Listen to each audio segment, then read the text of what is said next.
মনে হচ্ছে না আমরা কোনো জার্নিতে আছি। মনে হচ্ছে কোনো পিকনিকে এসেছি। খুব সুন্দর লাগছে, খুব ভালো লাগছে। কারণ ট্রেনটা এত সুন্দর ভেতরে, আর এখানে এসি আছে, গরম লাগছে না। আর হচ্ছে ভেতরটাও খুব সুন্দর। আর এইজন্য মনে হচ্ছে কোনো পিকনিকে এসেছি। খাওয়া-দাওয়াও খুব ভালো।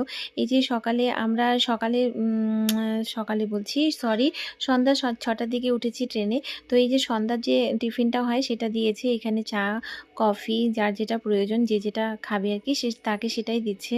আর চিড়া ভাজা আর ঝুরি ভাজা, একটা চকলেট দিয়েছে। এইসব তো দিয়েছে সন্ধ্যার টিফিনে। সেসব আমাদের খাওয়া হয়ে গেছে। এখন আমরা বসে এনজয় করছি, ভাল লাগছে, ভিডিও করছি। আর দেখো বাইরে থেকে কি সুন্দর লাগছে দেখতে। আসলে এখন সন্ধ্যা নেমে এসছে তো, তাই অত ভালো করে বোঝা যাচ্ছে না। তো যতটুকু বোঝা যাচ্ছে ভালোই লাগছে। আর তোমাদের একটা কথা বলি, তোমরা অনেকেই আমার ভিডিওর সাথে, আমার প্রোফাইলের সাথে ট্যাগ করছো। ট্যাগ করো না প্লিজ।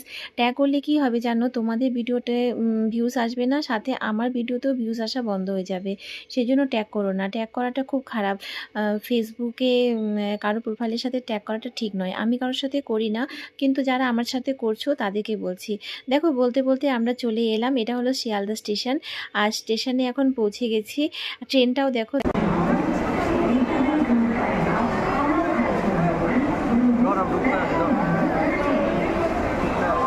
তো আমি চলে এসেছি কলকাতাতে। এখানে আমি অনেক ঘুরবো, এনজয় করব, ভিডিও করব, রিলস বানাবো। তোমরা আমাকে ফলো করো, তাহলে দেখতে পারবে।